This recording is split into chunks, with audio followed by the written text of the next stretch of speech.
Yeah. Uh-huh.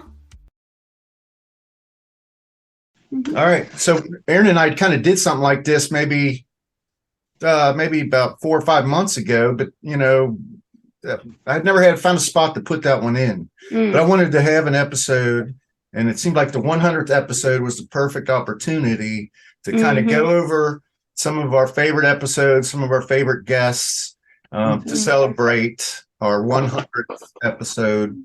I wanted to say, I thought it was only 1% of all podcasts may reach 100 episodes. Thank you. That's nice. I like that. Hold it still, Terry. Yeah, hold it still.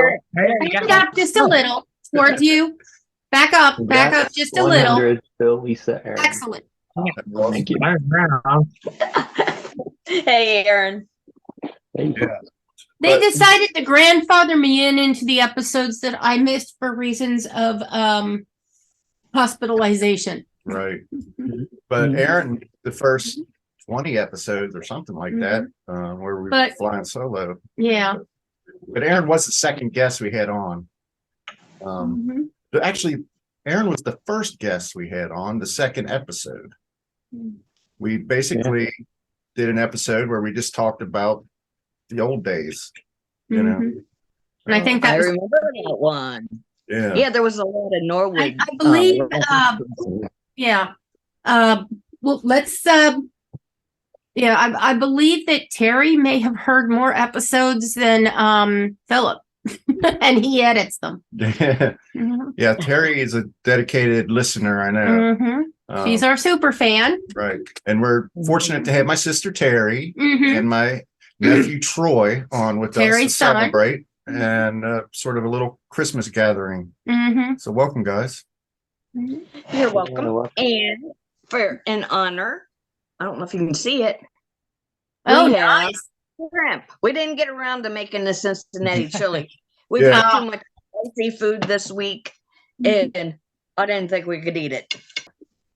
But I thought it was 1% of all podcasts make 100 episodes. But then I did the research this week. I did the Google, and it's really 10% of all non-funded podcasts and 70% of podcasts that have funding to reach 100 episodes. But that's still pretty good because we are non-funded. Yeah, we're not funded. So. Right. What's that big bubble right there between us? The bubble? The back window? Oh, yeah. That is. Oh, Blair. Cover that up. So you thinking about doing one? Before I seem to recall you were talking about possibly doing one. I was looking into it.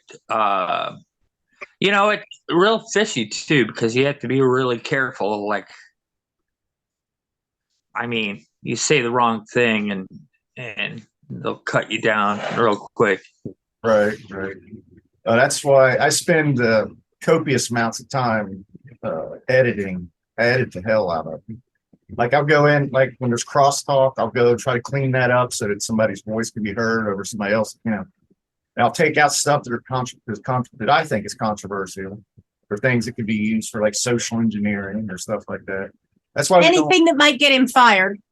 That's why we don't stream. We kicked around the idea of streaming, but Aaron kind of this mouth right here is a little too rogue. Lisa will go off. But right, I know it gets fishy. You have to really be careful. With what you say and everything else. Right. I would say our most controversial episode was maybe the Trump book, Will Cooper. I'm simultaneously optimistic and pessimistic about the results. My optimism is that yes, it wasn't as bad as some thought it might be, and the voters did reject a lot of the extremists and the Trump MAGA, the election deniers. Yeah, and that's very important, and I was very happy to see that, and it gives me real optimism that the health of our polity is better than I feared it might be, and that might show through the election. So that's my optimism. My pessimism is that in our system of government, a bare majority, a single chair seat in Congress majority has enormous consequences. Yeah, but even in his book, there's a certain amount of, it's not even-handedness. He points out a lot of things that popularly are said against Trump, which were not true.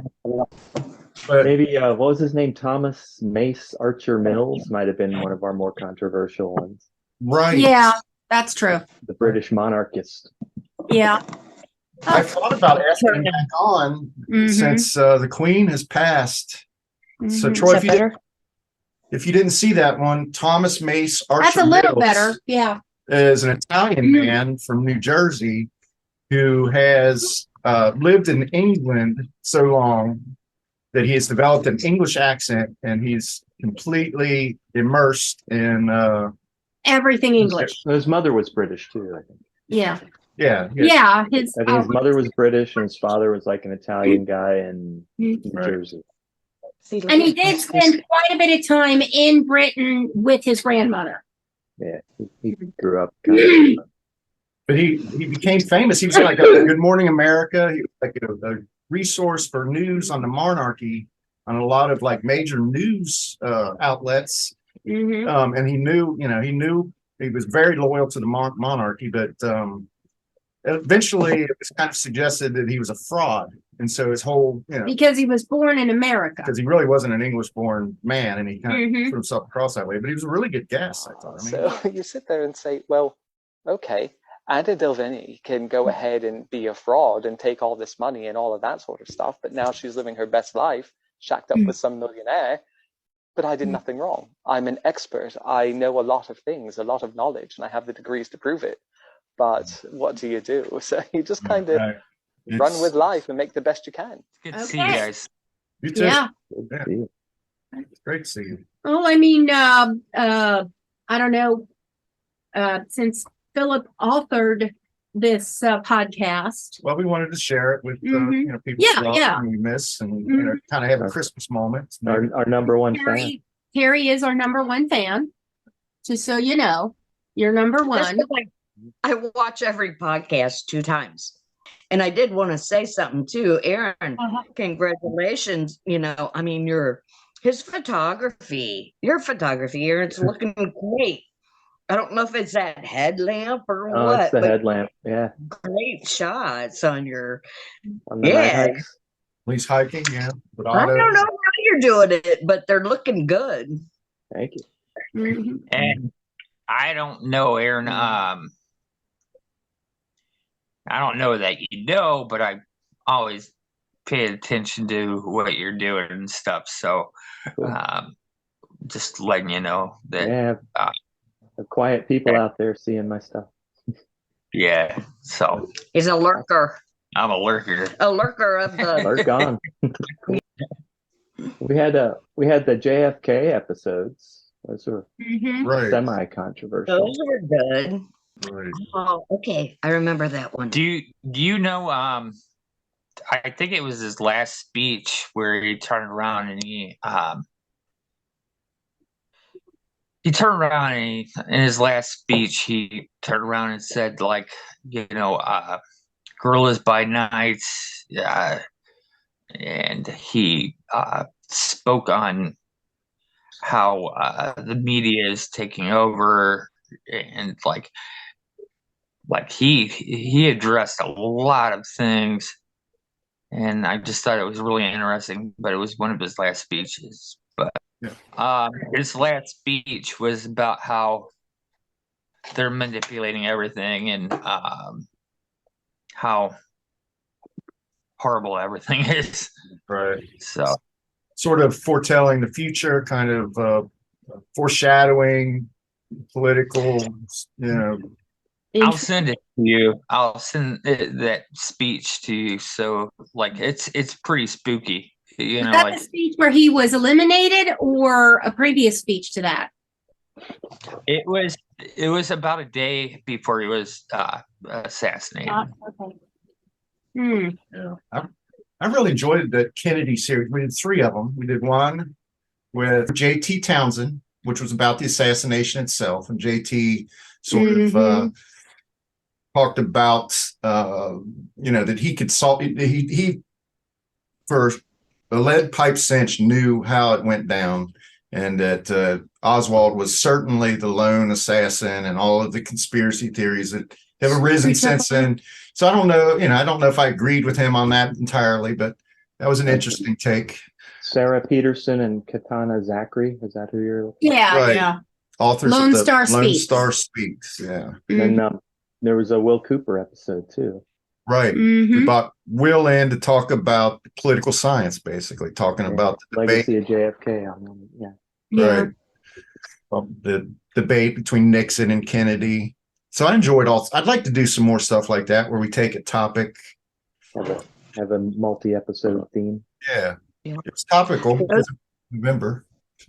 Those are my favorite ones. And then talking of Townsend and stuff, not only that video is one of the favorite ones that on your list that I did or listened to, but his book is one that I really enjoyed that book. And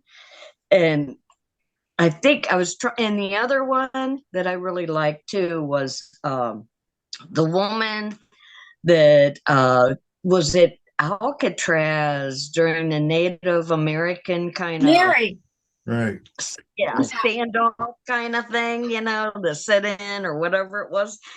Yeah. And I kind of realized why I like those two the best too, is because there's no real ending, it leaves you pondering and something to think about without like any direct conclusion. And so did his book, the one, let's see, I got it right here.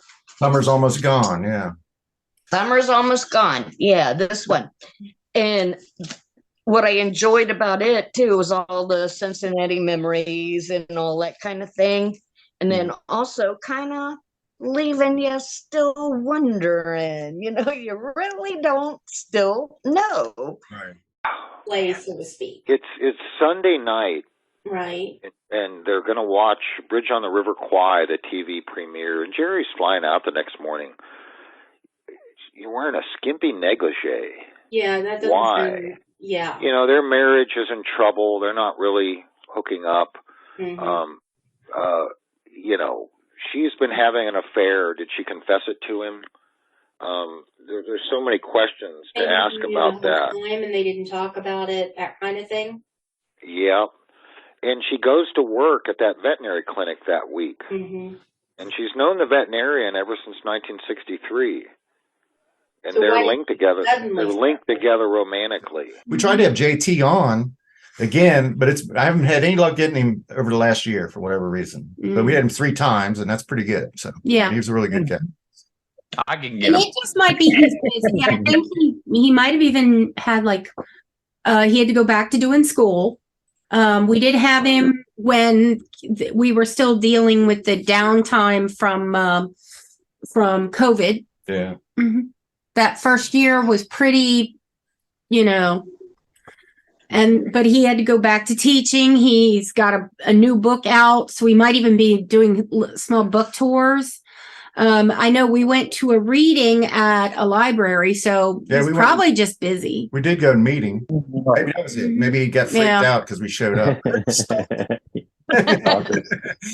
But yeah, he was really good. But he said that his Facebook group got hacked, so he shut down his Facebook group. But I did see that the Bricka case is an active, it's a cold case, but they reactivated it because of new evidence. Joe Dieters had a press conference, and JT was privileged to go to this, not a press conference, but it was some sort of announcement meeting, whatever. Yeah. And I thought he did.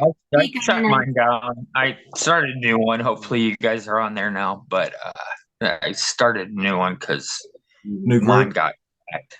I think I lost like 3,500.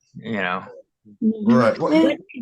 What did you guys think about the Skipper Ryle angle? Oh, yeah. Well, I mean, I sort of have an indirect, I guess 6 degrees indirect relation to that, because before my mom dated my dad, she dated Skipper Ryle. Yeah. And my brother was on the show a lot. And the reason why she broke up with him was because he was sort of more interested in having a son than in having a wife. So, Well, yeah. for those who don't know, Skipper Ryle was a children's television show host from Cincinnati back. It was Glenn Ryle. on a boat. Yeah. And You better remember it, Aaron. there were never any rumors about Yeah, I remember him Glenn Ryle. child molester in any way. That is nothing like that has come out. I think it was just one of those things where he wanted a child. Well, you happened to be a friend of Leininger, who was the main culprit in the Brick. He was his best friend. Subject of JT's book. And JT strongly suggests that he had some sort of involvement in covering it up, just because. Or even helping with the actual, Yeah. Yeah. Because, I can see that. I kind of can see that going on, just from reading the book and that, and the gossip about his personality type and that kind of thing. I can kind of see that. And he had like that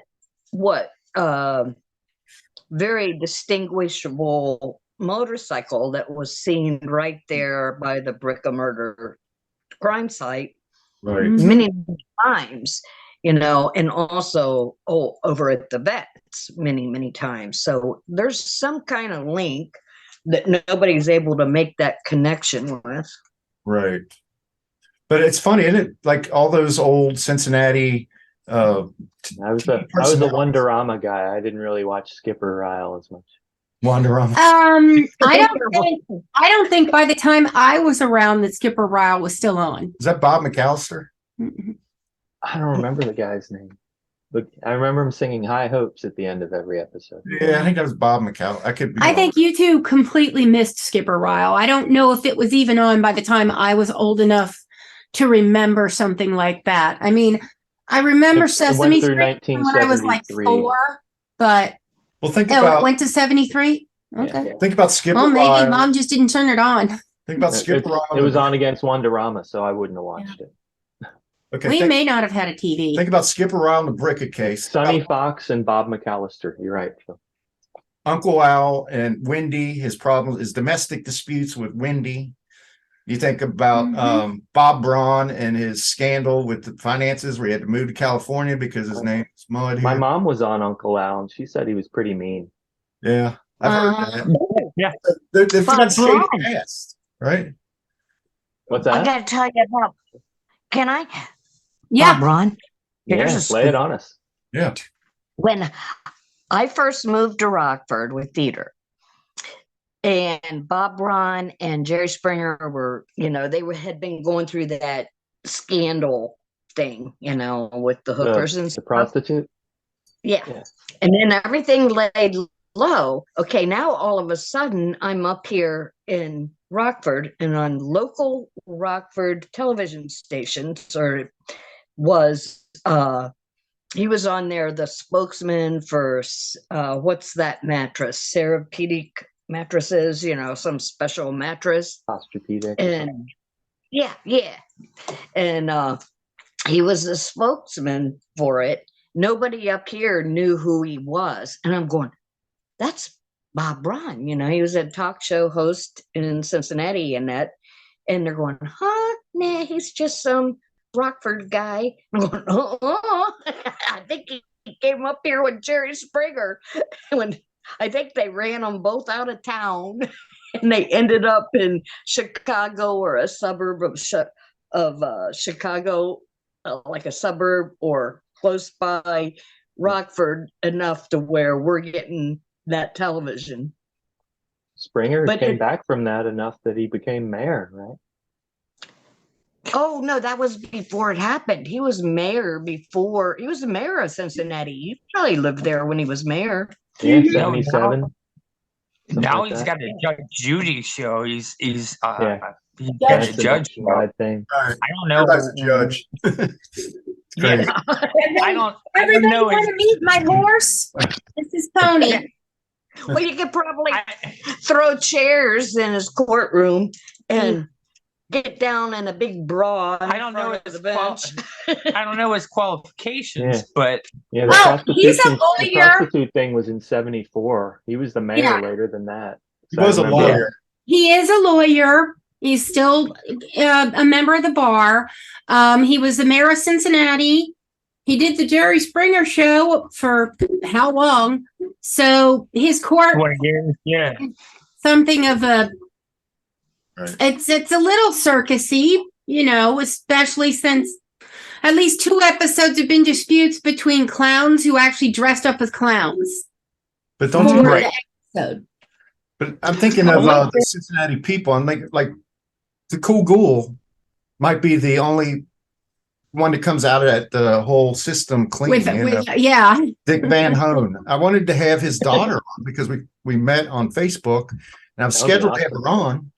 But I wanted for the Halloween special. Yeah, I wanted for the Halloween special, and then Lisa went into the hospital. Sorry. I couldn't do it. So I've not looped back with her, but that's someone I want to have on is Dick Van Hone's daughter because I love the Cool. Definitely. Yeah. Cool Yeah. Ghoul is the best. Right. That would be fun. Cool Ghoul, Only thing then, I had with, then Bob Shreve. Yeah, Bob Shreve, right? Yeah, Bob Shreve did fine. Yeah. Well, I mean, he was an alcoholic, but that was all he did. He got drunk a lot. And he got didn't even flattened by really- Lisa. Huh? And he got flattened by Lisa. Yeah, Lisa ran. Yeah, I knocked him down at a concert. Full body slam. I was 14 and he was still shorter and weighed less than me. Oh my God. I'm keeping my mouth shut. Only thing I have with Jerry Springer is his daughter has Down syndrome and was technically, retarded, disabled. Yeah, he always there'd be him and her doing like the Easter Seals telethon and stuff. I remember. Yeah. But it kind of bothered me because I feel like I'm like, your whole show is like Exploiting people exploiting people, and I'm like, with issues. and I'm like, your daughter is going through issues, and it's kind of like he sold out, like Yeah, I don't know. He absolutely did. He was once a kind of think respectable so. newsman. Yeah. In the first place, there's this school in Cincinnati that caters to special needs kids called the Springer School. Mm. In case you're wondering, number 1. Number 2, part of his sellout is sponsoring the school that his family created to help his daughter. Mhm. So at didn't least know that's that. my So- understanding of what went on. I don't know if that's the whole truth or if the school was there before that, but I do know that it not only caters to children with disabilities, but it caters to children who have higher function.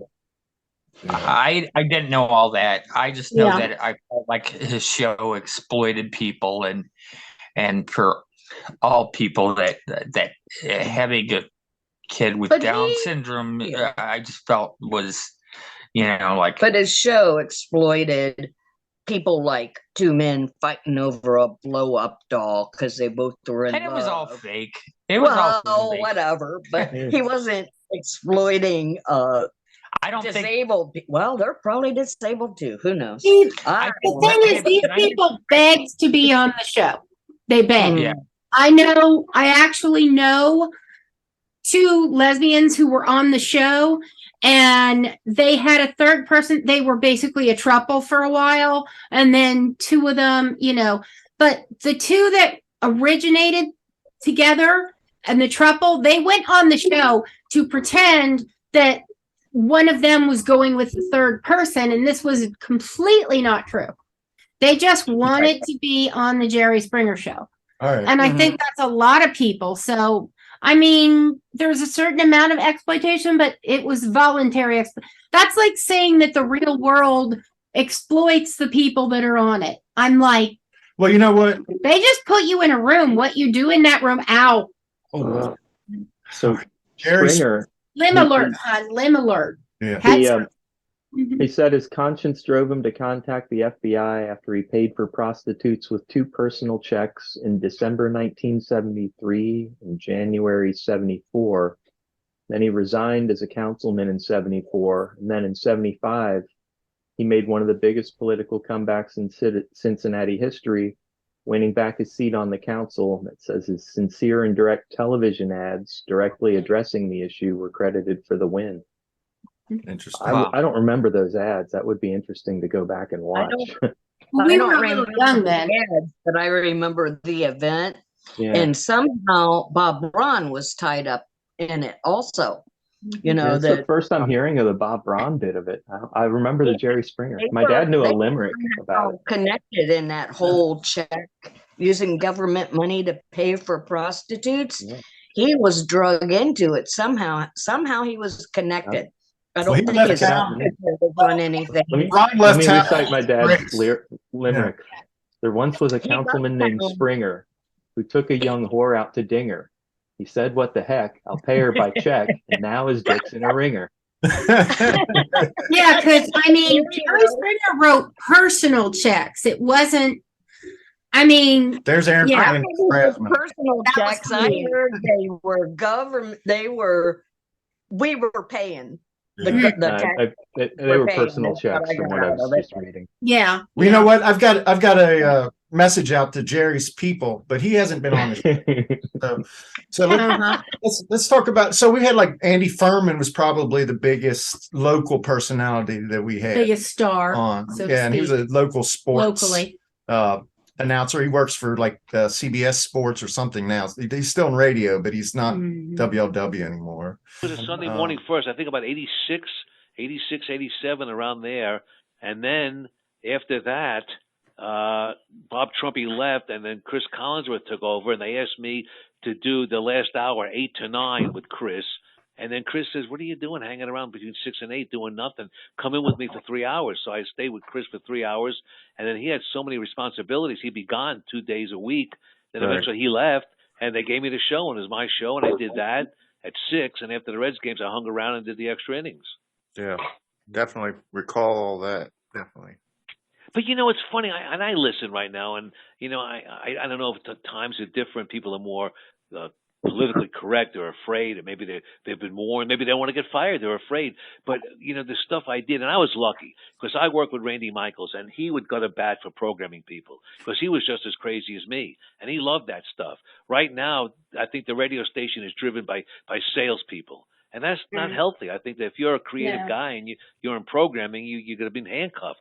But I remember when Jim Bowden was the general manager, and he just rubbed people the wrong way. And I remember entering an extra innings show. I put the song "The Great Pretender." I said, "This is for you, Jim." And we played by the Platters, "The Great Pretender," and he was hot. He was pissed. But you know, people love that stuff.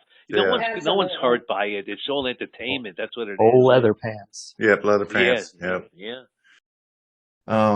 One of the guests that Lisa really liked from early on was a writer named Evelyn Cole Laporte, and she brought a lot to us, a lot of knowledge about the Peace Corps and about serving overseas, you know, and we want to have her back because she was getting ready to write her memoirs, and she was just a very interesting, nice. Well, this is a memoir about her time in Mexico. It's called Between Inca Walls. It's a really good book. It's not very long.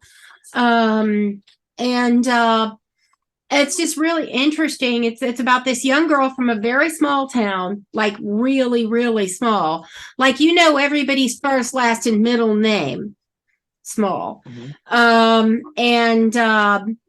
She you know, she volunteered for the Peace Corps while in college, and she went to Mexico, and she built schools, and then she went back again later, and she met her future husband, and they've been married forever. Yeah. So it's just a really good story, and I really enjoyed it. Almost to a person, there's almost every one of these people we'd love to have back, but it's like, Yeah. we've we're constantly like, we got 4 this week that we're going to do. And it's like, but there are some very, we pretty much had a good experience with everyone. I can't think of a single one that like threw down their headset or said something nasty or like, you guys are not giving me a fair shake. Everything's been a really good experience. That's what's kept us going. Nothing like when Gallagher stormed out on Mark Maron. Right. But there are. How do you guys feel? How do you feel about Elon Musk taking over Twitter? That's a good question. I'm not that big. I think he's making a lot of short-sighted decisions. Yeah. The firings are alarming. Obviously he had a game plan. It's like, I'm going to go and clean house, But what part of the house needed to be cleaned? What do you know about thousands of people, and it's still running just fine? So it makes you think. Like, I don't know if you saw the girl that was saying like, "Yeah, I work for Twitter, and here I'm having lunch and having some wine, and like she was showing her whole day, and it was a joke. Like really." Like she wasn't doing anything. So he let it go, like a lot of those people. I don't know. More arbitrary than that. He just let go like over half the staff like the first day. Right. Then 2 days later, he realized he needed a lot of those people and had to hire a bunch of them back. And a lot of them wouldn't come back. And the ones that did come back weren't quite as loyal as they'd been previously, having just been fired. Right. He put out a call, right? It's been interesting to see this unfold because he's like, anybody who actually writes code, come to the 10th floor on Saturday. Yeah. And bring I don't know. I just think it's interesting. He wanted screenshots of your most salient chunks of code and all kinds of weird it was a bizarre ask. Right. Things you might think might be said at a boardroom or something behind scenes. Yeah, and that anybody that stays has to be committed to, working. He's also dropping like information that was held back from Hunter Biden and all that. Like talking about the Taibbi Twitter dump. Yeah. So the only thing they technically held back technically held back were nudes of Hunter Biden. Yeah. Of himself? Yeah. Did you see him? Hunter Biden took his own pictures or somebody else took them? I don't know, but he had them on his phone, and that's what they intervened to ask not to have released. Mm-hmm. That's it. And he was caught up. He was caught up like bringing women over from Europe and everything else, and they said that he was working with trafficking and stuff like that. So okay, that's bad. Trafficking is bad. Well, he made a point to reinstate Trump and Kanye West, or try to. I don't know if Trump returned or not, but he reinstated Trump and West. Trump said he wasn't going to come back because that would be kind of admitting that his social network failed. And Kanye West got banned again. Oh, did he? And then he was just on Alex Jones. I don't know if you guys seen that. Talking about like he loves the Nazis and Hitler. Right. Oh yeah, Kanye, that's right. Oh, he's mentally ill. I'm sorry. If Kim Kardashian divorces the most famous guy on the planet, something's wrong with him. No, I think Troy might be dead on the screws there. I think he does have some mental issues. Oh, yeah. So it's kind of sad almost to see somebody self-destruct to that extent, especially because he's lauded as a genius. Like, some creative people think, like, I don't know his music well enough, but some people say he is a musical genius, that if you break it down, he is actually, but to me, it seems like very overdone, very overproduced, but there are people who really invest. Right. You know. Well, when Alex Jones is sitting there, like, kind of like freaking out, like trying to get him to backtrack, and he won't. You know, if Alex Jones is even turning around and like starting to like rub his face, like, man, this is too much. You know, something's wrong. That's like, yeah, you've gone a little bit far there if you got that kind of reaction out of Jones, I guess. Both of those guys know what it's like to lose $1 billion in a short time, though. Yeah. Right. Yeah. Well, we've had Demetrius Witherspoon is someone I definitely want to have back on. He's very personable. He's on my Facebook. He's what he is a science fiction producer of the Submerged universe. And Aaron, I think, missed out on our talk with him, but we had a really good time with Demetrius. So I notice you have strong female characters in your stories. I'm wondering, does that come from your upbringing? Yeah, where's that come from? I would say, growing up, we had Sigourney Weaver, we had in Terminator, strong women that went through some things, but they come out stronger on the other side, and so that always spoke to me, and to really see that, and also part of my story is like inspired by a real life lady that was homeless, and she would be panhandling on one of the main streets here in Indianapolis, and I would help whenever I could, but I was like, man, what it took for her to be in this position, and what if she got thrown into this other world and had a child and had to come out stronger on the other side, not only just physically, but mentally, to deal with her surroundings and things. And so that inspired me to start. That's what I started with. I started thinking about this lady running down this alley with people that look like Men in Black, this government coming after her. And that's where my original thoughts. I definitely ask him back. That's like right before I joined, I think. Yeah. And John S. Wayne, I really enjoyed him too. He's another producer, director type person, and he's got a movie series called Ebony Hustle. Yeah.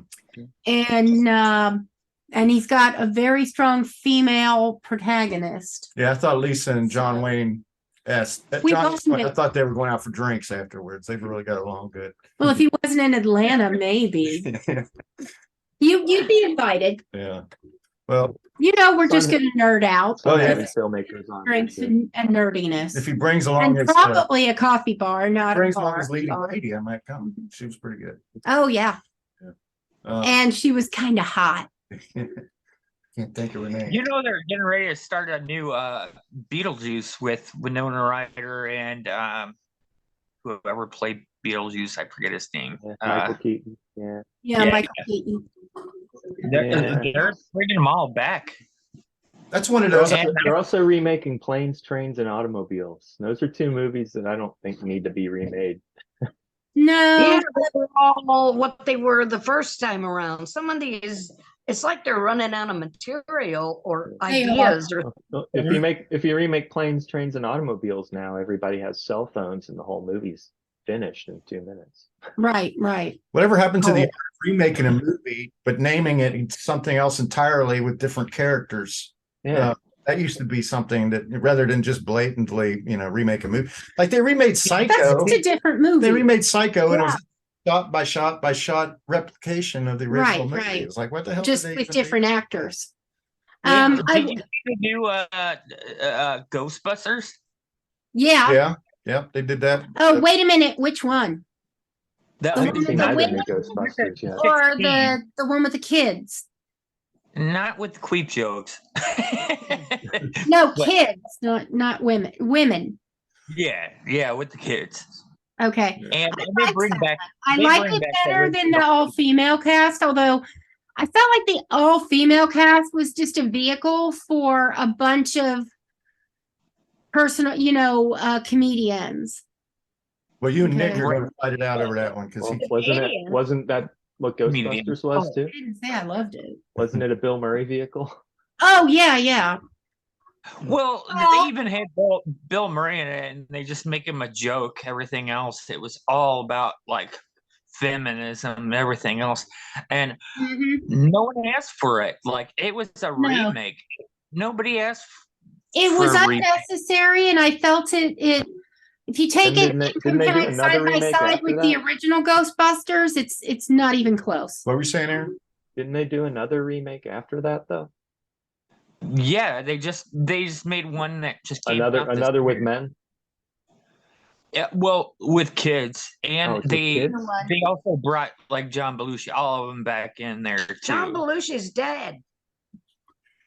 And he wasn't in Ghostbusters. Yeah, he wasn't a Ghostbuster. Yeah, Bill Murray, maybe. Okay, I got the wrong Yeah, name. Bill Murray. Sorry. Oh, he was another Saturday Night Live guy, though. Yeah, Yeah. they had all the original cast in the movie. Ghostbusters Yeah. Afterlife. Well, except for what's his Oh yeah, name? Dan Aykroyd's in it. Yeah, Mm. and it was a tribute Paul to Rudd. I forget his name, but he passed away. Right. Harold Ramis. Ramis, Harold Ramis. Yeah. Thank you. but Ed. but he the storyline was the great granddaughter moved back to this house, and it was just completely covered in stuff from the Ghostbusters. Right. Mhm. And so it was kind of a tribute. And then Ramis made a cameo at the end as a ghost. Yeah. Yeah, he's credited in the cast, so I was kind of wondering. I loved him in Yeah. Stripes. I love Stripes in general. That was a great movie. Yeah, Stripes was good. We have Well, tons. the end of Stripes gets kind of. I Right. like it. I like it until through graduation, but once they get into EM50, It's that two movie different. goes off the rails. The only good scene on the second part is where he's got and he'd probably be Me Too for this now, but he has the girl up on the stove and he's got the spatula. Yeah, that was Well, The other one that comes out of the chest again. yeah. Well, but we have tons of movie makers on our show. I mean, it's like Mhm. those have been some of our better guests too. We just had Ed Hartman, who found As the Earth Turns. He was really That good. was a good one. Yeah, I enjoyed that yesterday. I watched it yesterday. Right. Yeah, we enjoyed that one too. And we also have one that's we just did over the weekend with another movie maker. And I won't reveal what that one is yet, but it was really good. It was okay. It was a movie called Man Baby. That's and the circumstance. Man, baby. Man Yeah, Baby. Man Baby. Yeah. One word. Okay. It's on Tubi. Yes. Yeah. Everybody can go watch Is it it? for free on Tubi. Right. Tim Lytell was his name. Mhm. We had a good talk, even though I screwed that one up, but Tim was very good because it was supposed to be a rerun forensics about Pee Wee's Big Oh Adventure. yeah. Oh, and instead we reviewed his actual. Yeah, we went over his movie instead of Pee Wee's Big Adventure. So we got to have him back for sure and do Pee Wee's. Right. Right, probably sometime in January or February we'll do that. We'll do him again. But that's a teaser. But I mean, we also had Matthew Alexander, Notes and everything. Aaron's friend Matthew, that his son Eli is working with to learn the craft of filmmaking. So filmmaking's And been Matthew recently got his MFA. He is Master of Fine Arts in film, I think, in directing. Is that your son, Aaron? That's it's my friend that I hike with and worked with at Disney. He was one of the layoffs after the pandemic, and he took early retirement and went and got his master's. Yeah. And now Which of your sons is the preemie Eli? baby? Oh, my grandson? Oh, yeah, because they're all so big now. And keep trying to pick them out, and they're all so big, that you don't know which one. I watch that little baby. He's still got the glasses. So you can always tell him. Oh, okay. Okay, I'll look for the Yeah, because glasses. Aaron's got four children, one daughter and three sons, and then two grandsons. Oh, Yeah, he's doing his part. And he's got one grand dog, and is it three cats or Yeah, we got 3 cats and a bird right now. No. Oh, okay. Well, if you Holy get that many, I know if you get that many grandkids, Aaron, you don't need to count cats. No. That's Nothing wrong enough. with that. Dean Simone, another filmmaker. Now, Dean's been one of our best guests. We love having him on. So he's in the 3-timers club, right? Right, Mhm. right. Yeah, because I know I always hear Jackson talk about St. Vincent, but Jackson's my 14-year-old, his favorite thing is Pink Floyd, but the Syd Barrett Pink Floyd. That's my favorite Pink Floyd. Yeah. Too. That's how I feel as well, man. I'm really into that. And Yeah, I would say so. Yeah. Yeah. And Phil and I were into the same Pink Floyd at the same time. yeah, What was that first Saucer Full of Secrets? Saucer Full of Secrets, and then Piper. Piper at the Gates of Dawn. Yeah. Piper at the Gates of Dawn. Yeah. Yeah. That's And then Wish You Were Here is about him. Yeah. The whole album is about him. You guys have heard that story, right? About he shows up in the studio and he's overweight and his eyebrows are shaved and he's bald, and they're like, "Who's that guy?" It's like, Sid. Yeah, they didn't even know it was him. Yikes! Wow. Names. Mhm. Now, me, I mean, the way I It's look like- from the age of like, I was in Louisville visiting my family, and somebody recognized me from the first grade because I just basically look the same almost. You know, God, you can tell good it's for me. you. Yeah, It's I've always. I mean, I still look like I'm in my mid 40s, and since I'm 55, I'm okay with that. But I still You're also 55? look like that little girl. But you do not look remotely 55 years old. Wow. His film Game Day is on Tubi, and I think it's on Amazon Prime. And also, Dean is going to be on an HBO series. Actually, he's got a recurring role in an HBO series. Yeah. And The one about the Lakers, is it called Showtime? I think so. Yeah. Yeah, and He plays a newspaper writer. right, someone that he actually has admiration for. So it's like appropriate to get the role. So Yeah, he's very excited. but Dean's also Mhm. heads a rock band, the Smoking Cobras. We had all the Cobras on. They enjoyed it, they say. Right. Yeah. And Aaron met them. He went to one of their concerts. Yeah, had a blast with the Cobras. I think those like next time they come around. That was a good podcast too. I Mhm. like their music and everything. Yeah, Yep. those guys are great, man. This guy like Tony, Dean, you know, they're really good guys. and then a couple of bourbons, and it hits about 2 o'clock in the morning, and he starts playing music.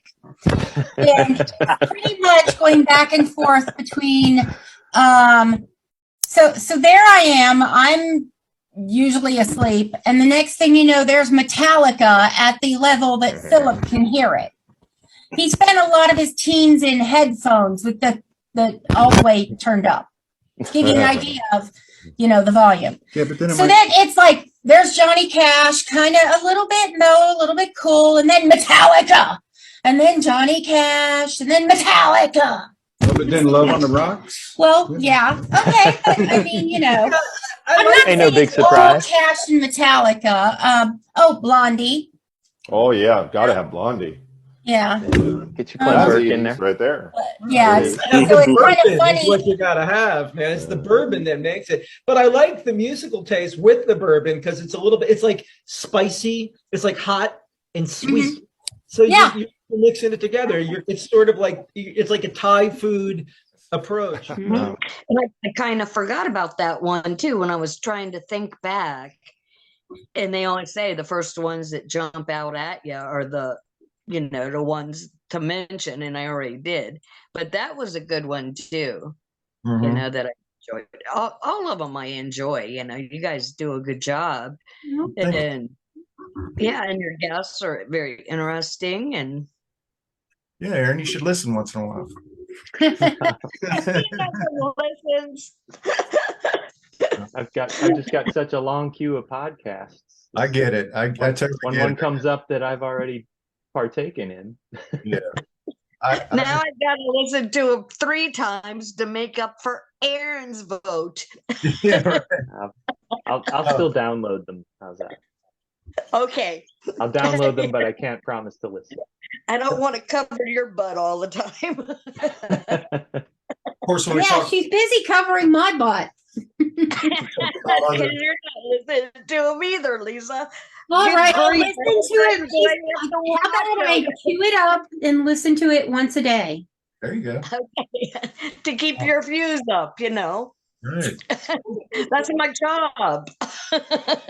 Talking of other podcasts, though, we'd have to mention, do our routine ad for Rock and Roll Heaven. It's one of our favorite podcasts. Come on. And they've all been on together and separately. Yeah. Mm-hmm. Talking about LD, Will to Thrill, and TJ. And we've had them all back for TJ too, right? Right. Looking back on it, we should have probably had Troy on for the Johnny Cash Folsom Prison one that we did with TJ too. Yeah. I really love it. I don't even know if I don't think he saw that one. I watched it. Well, I watched it twice. I watched it once for me, once for him. There you go. I really wanted to do that. That's not a Aaron's audible. It doesn't fit the criteria, but it's one that I really wanted to do. And yeah, it probably doesn't, because what you're doing on there seems to be like sneaking up an album that you don't know, Phil. Right. And then reviewing it. And that was the idea, yeah. Yeah. And I've been enjoying that too. And it's I'm not real up on I guess more of the modern or the Aaron's picks I'm not up on. You two are more that's the idea. It's something that Phil's never heard before. Which is a vast collection of vinyl. There's a whole collection. Yeah, I can only imagine. Yeah. Mm-hmm. That's the whole plan is make Phil listen to something that he wouldn't otherwise. And that's absolutely right. A zipper. Probably.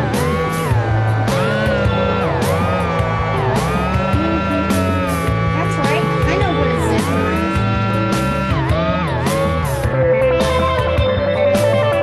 is. All right. What was Lisa asking there? Is that a Swiffer? Zither. What's a ziffer? Zither. Z-I-T-H-E-R. Zither. What's a zither?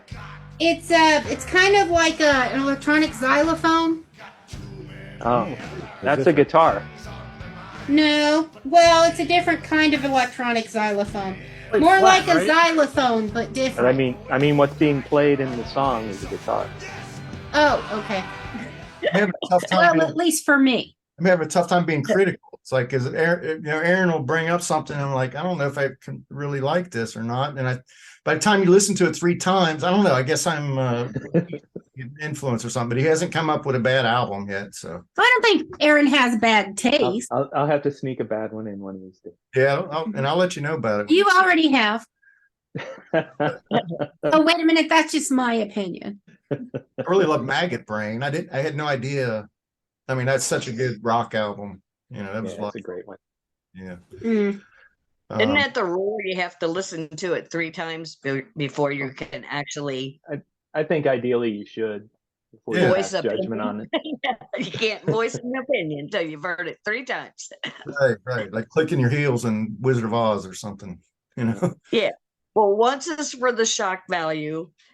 The other one is to try. The second listen is, to try to make sense of the first one. Make sense of the shock. See if you miss the something. third one, you're actually kind of okay. Third one, you know more what you're in for.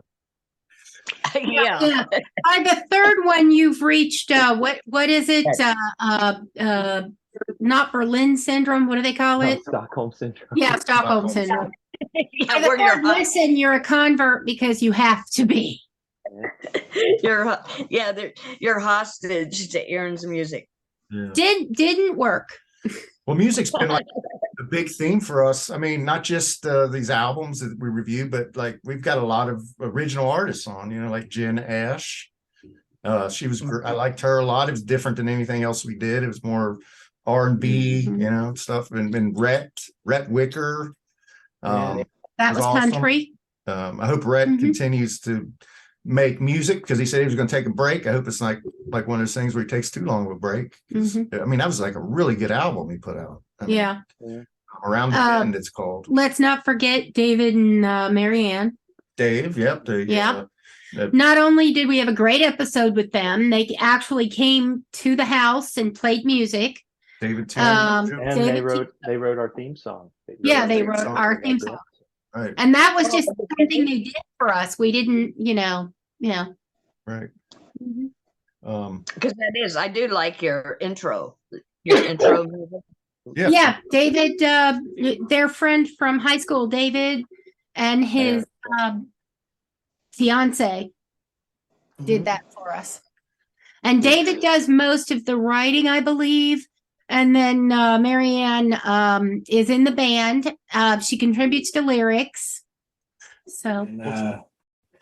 And I guess that's where that came from. The man with the guitar is a traveling man, and I traveled for many years after that. Me and the guitar. I still have the guitar that I wrote it with, which I believe, if the story was correct, that year, somewhere around there when I was 19, yourself, Phil, Aaron,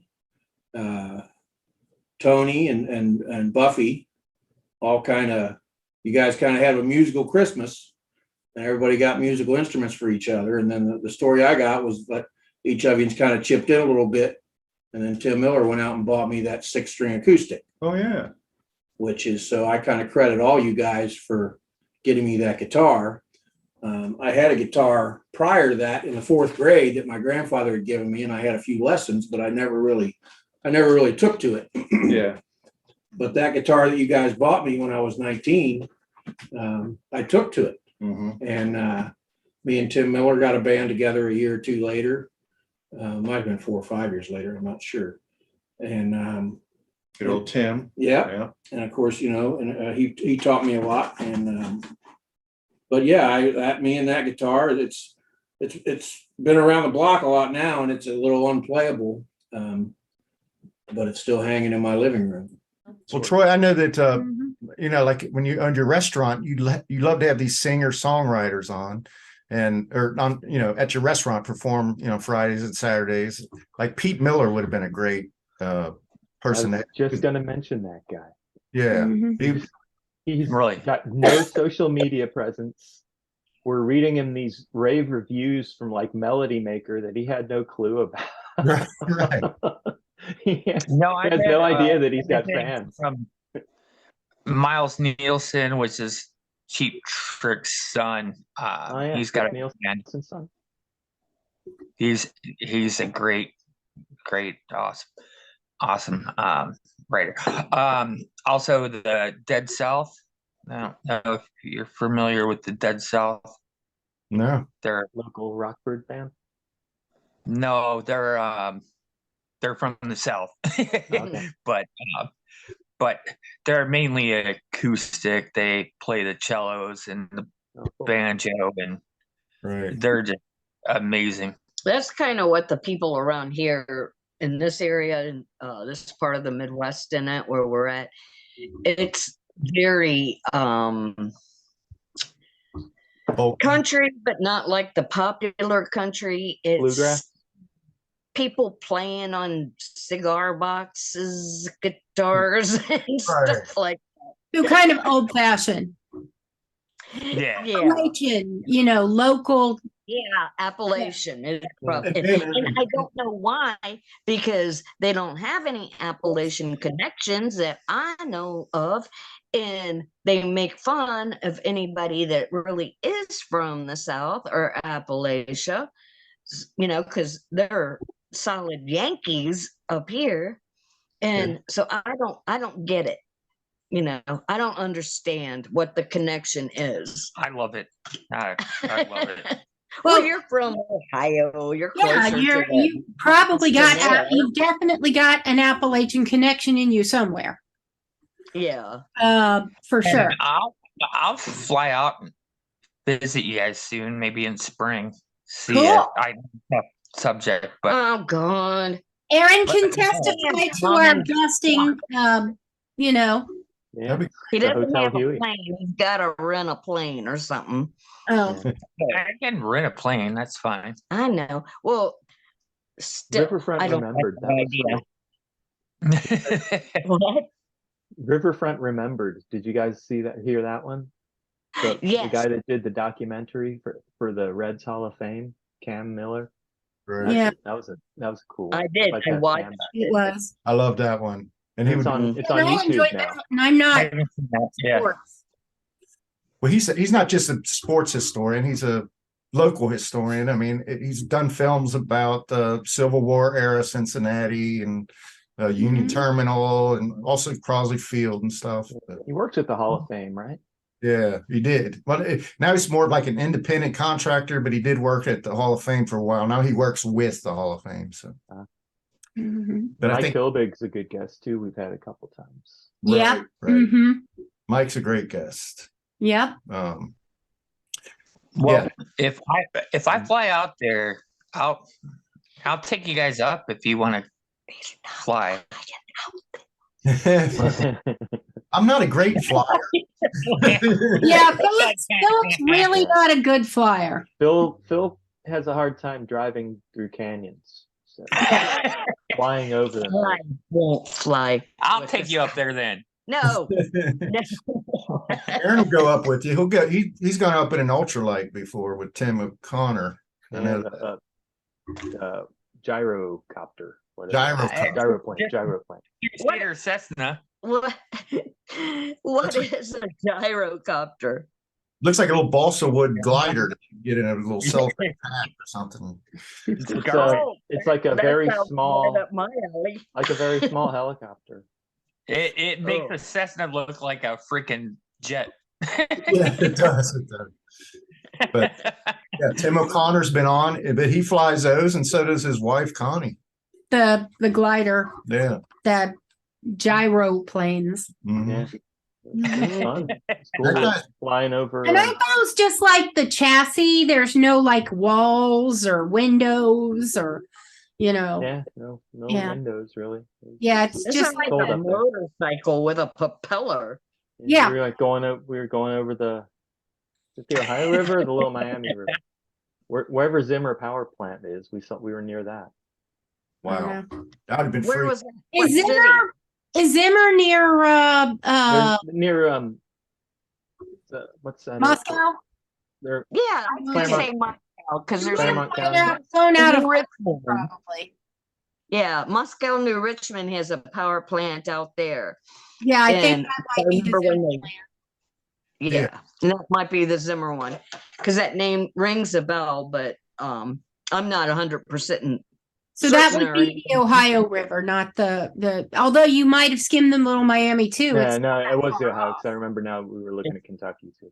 Yeah, it's on the Ohio. See, the hardest part for me was landing. That's always It's the Fun. most important part. fun. And then Yeah. when your instructor crashed his plane, remember that one? Yeah, he crashed his plane. That was who was teaching him. But I got to And then- ask, did he survive? I mean, Oh yeah, that's why we can laugh. We can all laugh about it. That's yeah, important. he lived. The other thing that's hard is taxing because you'd like to think that you can just steer the wheel and turn right or left, but it's by pedals, so you have to use your feet to go right or left. You can't use the steering wheel, the yoke. You can't use the yoke. It doesn't do anything. That's Just only moves the wings. It doesn't move the wheels. yeah. Makes sense. not for me. Not for me. You're not gonna see me anytime soon that way. All right. And Montgomery, that was a good guess. I'll be there Sports soon. Center. Mhm. And was a former ESPN news host. Oh yeah, there was a lot with her. We put Teacher, a lot- author, Right. activist, umpire. Yeah. Uh-huh. I mean, would you want to hold a mic up to a coach's face who's losing 50-0 in the first half? Probably Right. not. Kind of. Well, I'm hoping for him to really Lisa would. great. Yeah, Lisa. Whoa. Lisa would hold him right through the halftime. He'd miss his halftime speech, probably. Yeah, well, I think my point is I'd rather see some women get invited into the booth now and then, do a little color and play-by-play, but that's still almost unheard of. It's a little bit more of it now. Baseball. In baseball, they had an well. all-female booth a couple times this year. Was it last year? Well, I'm surprised. I know in football, in the NFL, they did it in 2018 with Gail Gardner and Andrea Kramer. They made a big deal out of it, but it was so hard to find the channel they were on, and they still had Joe Buck and Aikman doing their thing. So that's who everybody watched. And it kills me. The Pro Football Hall of Fame about a month ago took the headphones that those women wore in that supposed broadcast, and they put them in the Hall of Fame to show, and there's a whole new section in the Pro Football Hall of Fame, the women in football. And they used that to say, look, aren't we great? We have women in football. Oh, please. Yeah, we each read one of her books, and the umpire, female activism. She's raised multiple Kids. foster children. Yeah, foster kids. Yeah. She had foster kids for like over 30 years. Really enjoyed her. So we got to put a lot of work into all the, we've had quite a few authors, and when we do, I think sometimes they're surprised. We do try to make an effort to read the entire book. we actually do look at their material. There's like We gotta get Tango back on. Yeah, we gotta get Tango. Yeah. I don't want to forget any or offend any. Forget Gotta anybody. get Lou back on. Yeah, Lou Mhm. Diamond, Jeremy Bryant, and Chancey Bryant has been good friends to make so far. Yeah, they're fun music crossover podcasts. Right. Yep. Ray Coob and I'm gonna send both of you, Aaron, you, Phil, and Lisa. I'm gonna send you both the Dead South. I really think you'll like them, and I'm pretty confident that you could probably score a show with them. Like, I'll send them over to you. Like, Will you be on the show? sure. Okay. That'd be awesome. Yeah. Then we'll do one of our album things. Those aren't called, is that what we call Aaron's Audibles, or? Well, we call is it that- album forensics or Aaron's audio. Album forensics. forensics. Yeah. Yeah. There is one thing that I've been proposing to Philip, and I haven't mentioned it overall. Before Philip says, well, it's been a great podcast, even though we're having fun, so why quit? But that's just how I feel. But I think that maybe YUH should be a pantheon. Because Philip's been wanting to join a pantheon, and I'm like, why don't we make a pantheon? Well, Pantheon's a brand. What I'm saying is that Uh-huh. it would be nice to be part of some sort of podcast network. Okay. Why don't we make our own network? Well, we could. And we could let people join us. Yeah. But that way, what we'd have is it would all be YUH, and then under it would be the rerun forensics, the rerun albums, or the album reviews, the Aaron's Audibles, and it would kind of like we could create an organization almost. Mm-hmm. Well, I'm gonna send it over to you. You guys check it Thank out you. and see what you think. Yeah, All right. yeah. We'd always love to have. We're very yeah. interested. Yep, very much so. Yeah. Yeah, I think you'd love them. Like, they're phenomenal. So. Dead South or Deep South? Dead South. Dead Dead South. South. Okay. Okay. Yeah. We had Imbalanced History of Rock and Roll was on. That was a good All righty.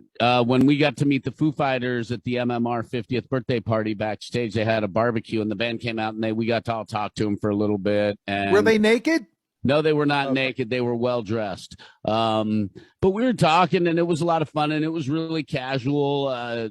Pat Smear told me a story about how he almost sat on a Gigi Allen couch, one that Gigi Allen had sat or laid on just after he performed on stage, and his friends were like, "Don't sit there!" And I was cracking up at that. It was funny.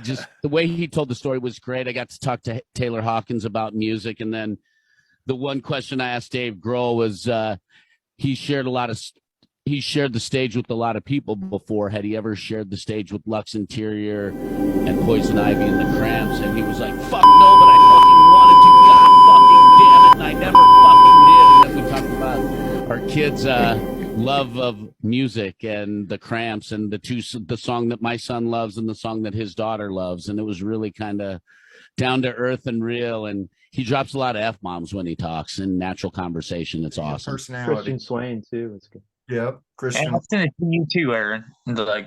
I'll send it over to you as well. I'll check it out. So you guys could go all the way back up to the beginning of your playlist on your podcast and almost have every one of them back on there again. And it would be, except then the ones you don't invite back on are going to get their feelings hurt. That's assuming they're listening. Back on, and maybe they're busy. Maybe they didn't really enjoy it. Maybe they didn't think they got value for their time spent. And that's okay. I know too that we definitely need to mention our Carcerum and Shane Salk. And Dr. Jonas Salk's grandson. Right. And I really enjoyed Carcerum. I forgot about that one. And then just change it up a little bit so it's not like, rehashing the same stuff. Right. Well, that's kind of what we did with Mike Hilbig. We had him on originally to talk about his book. Just before we get into that, Mercury Theater Podcast goes along with Carcerum. It's a similar thing. It's a scripted podcast storyline, like a comic book on an Audible comic book. John Badger, he was good. Yeah. He writes them, and it takes him a month to do an episode.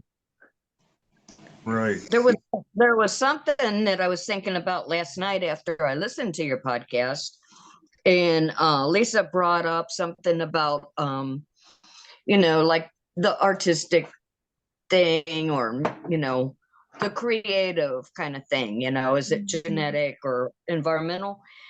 And I have my personal take on what it is, and it's pretty much, and Aaron can see this probably, I'm sure too, with his kids, is that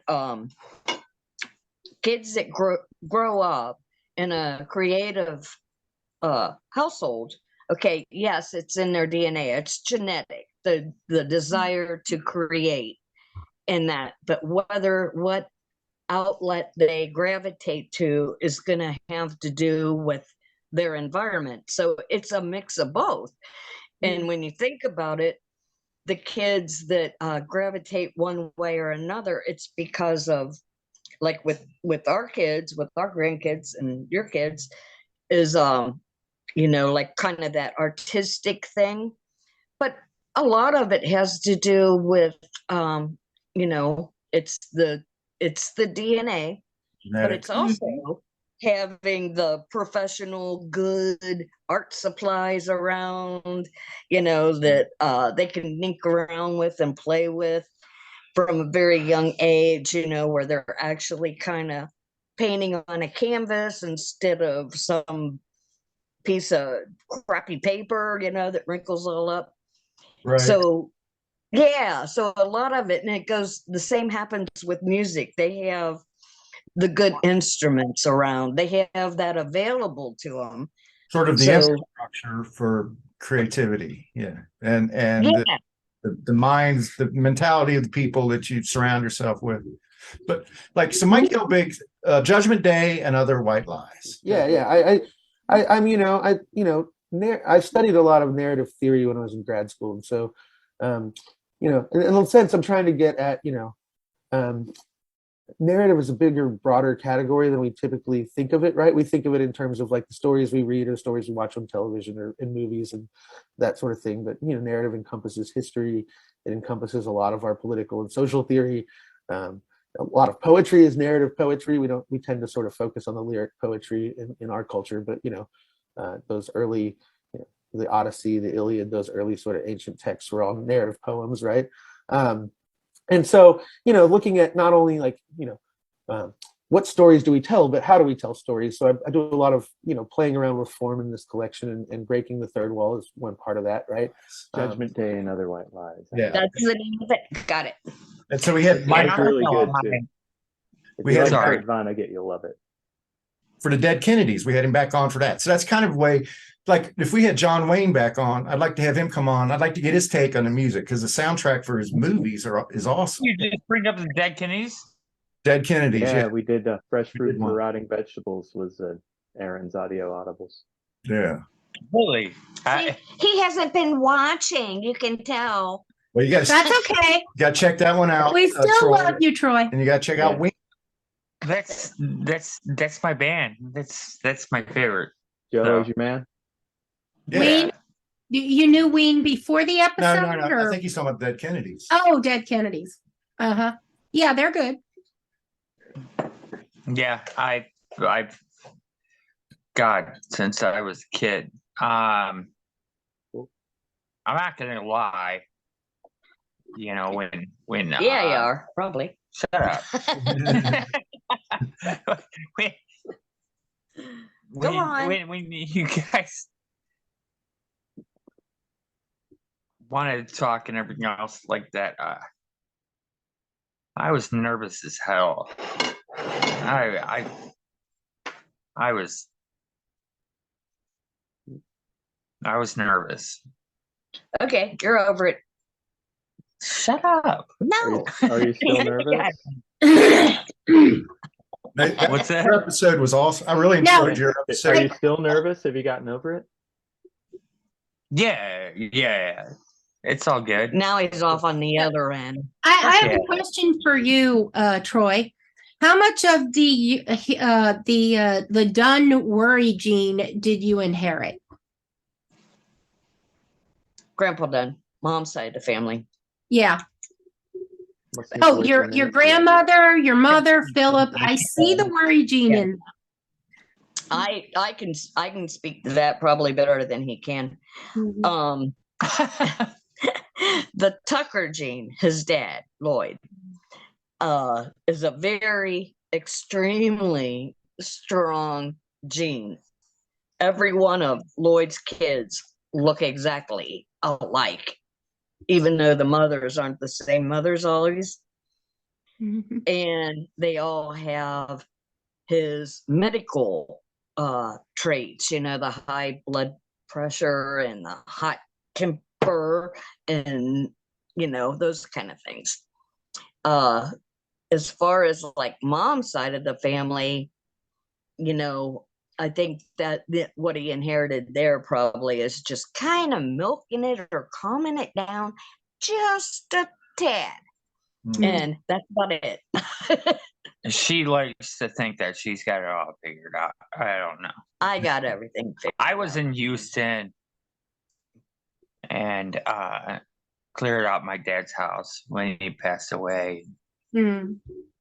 Oh, he found his dad's Bible when they were clearing out his office, and it had naked nudies, Polaroids of me in it.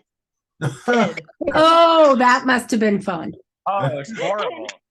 He's sitting around with Trish and his brother, and they're sitting around going through all this stuff, and I don't know who picked it up first, but they look at it and they hand it over to Troy and they go, "Hey, Troy, I think this is your mom." I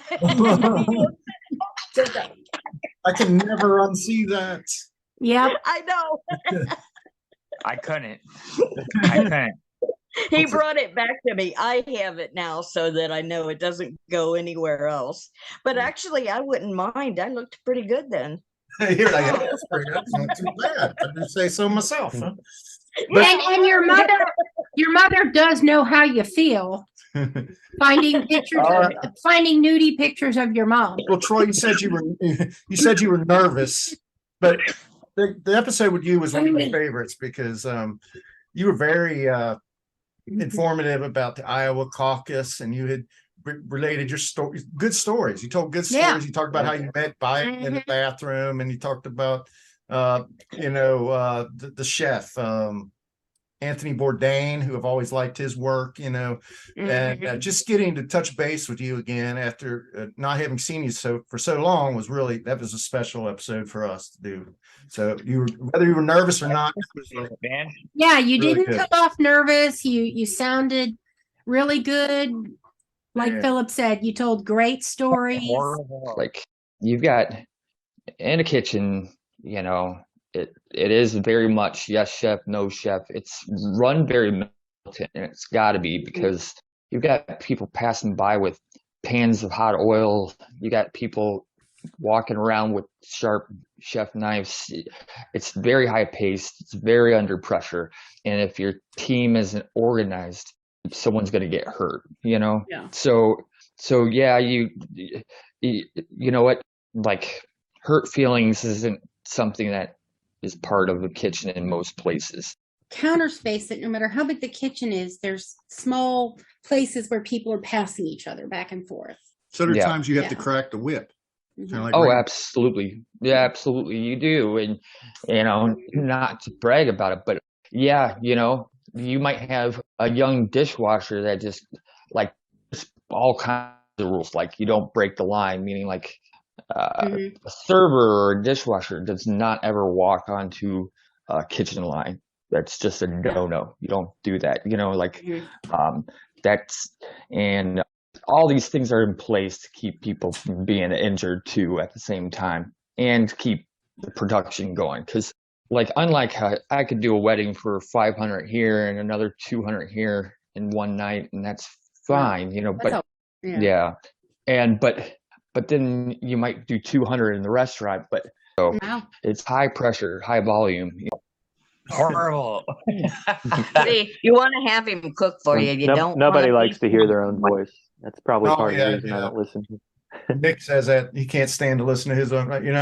I have to listen. I guess I'm over it by now, but yeah, I sound like a local yokel too. Myself. Well, at least I don't sound 6 anymore. Don't fly you guys around. No. Yeah, we got to check in on engagements, maybe. We got to check in on the "It's a Wonderful Time" people. Yes, right. Because they're writing a sequel to that book. Exactly. They wrote. The book was about preserving "It's a Wonderful Time." Going back, it's a sci-fi book. Preserving "It's a Wonderful Life." Yeah. We always mess up these titles. Yeah, it's the Jimmy Stewart one. Yeah, I think that Reinhard, we had a little moment with Reinhard where he was a little bit defensive of John Wayne when we kind of pointed out John's, sort of his. I don't think he was angry. It was the spirited conversation. Yeah. But yeah, I like those guys. Or Tanya Fitch, just the tip. Yeah, that was a good one too. James Ross, Coldwater Revenge. Stephanie Strange was a good guest. Oh, I love that song. Yeah. Pie. That's like one of my favorite songs of the artist that we've From had Stephanie. on. Yeah, I love that. Did you remember?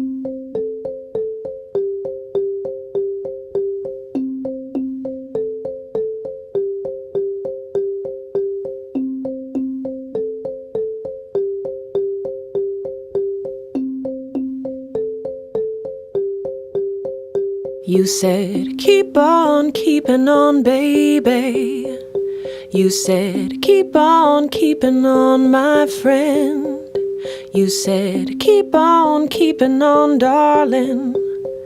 We'll get there in the end. Or it will come sooner or later, yeah. Or it will come sooner than later, yeah.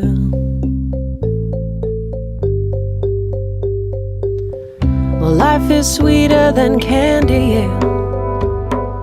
Life is finer than the finest wine, oh yeah. Life is a bowl full of cherries. Life is sweeter than pie, and pie's pretty hard to beat. So keep on keeping on, baby, yeah. Just keep on keeping on, my friend, oh yeah. keep on keeping on, darling. We'll get there in the end. Oh, it will come sooner or later, yeah. Oh, it will come sooner than later, yeah. 'Cause life is sweeter than pie, and pie's pretty hard to beat. I think we all know that pie's pretty damn hard to beat.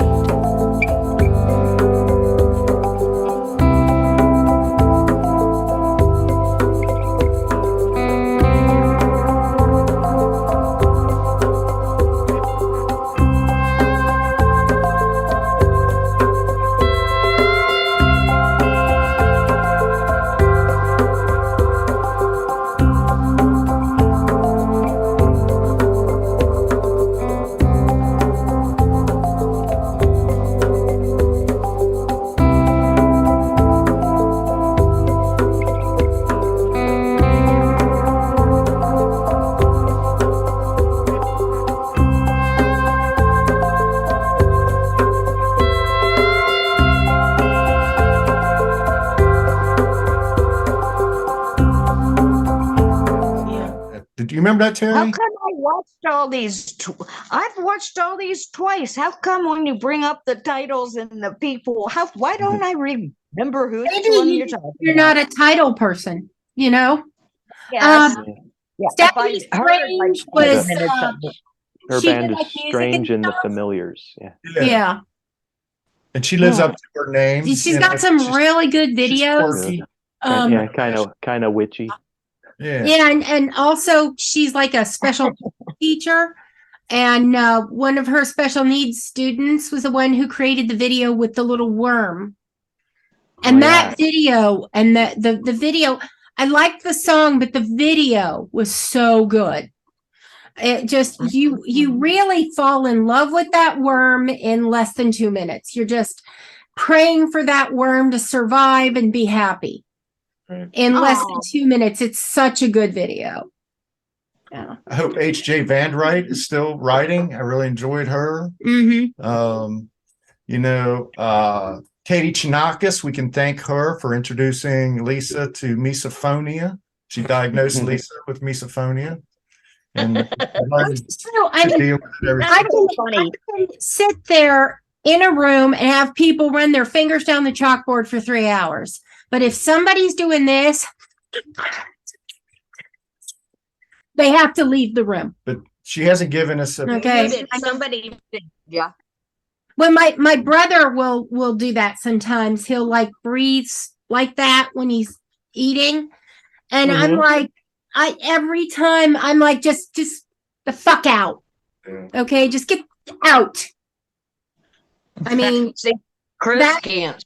That can't eat sound like this. actually, and it's an actual diagnosed thing called misophonia. It's a horrible name, but it's a true thing, and there's treatment for it even. So it's like a therapy thing. Like she didn't give they us immerse you in the sound until you stop wanting to kill something. Katie didn't give us the cure. She just gave us the diagnosis. But you can, we can look for someone locally if I want the cure. We've had I'm not too worried about it. We've had a Super Bowl champion on, Mark Edwards. Right. Norwood Hero. Right, Norwood Hero. That was hey, great. Guys, I'm gonna run off, but okay. All you guys really Thanks for being on. Yeah. Aaron, all you guys. Mm-hmm. So thanks, Troy. We love you, man. Love you, man. Came on and celebrated this with us because this was important. Hey, if you bring a plane down here, I will get on it if I can. I'll let her. Depends. Can we bring the walker? Damn straight. Say hi to Cash and Chris for us. Yep. I will. And really enjoy Chris's art.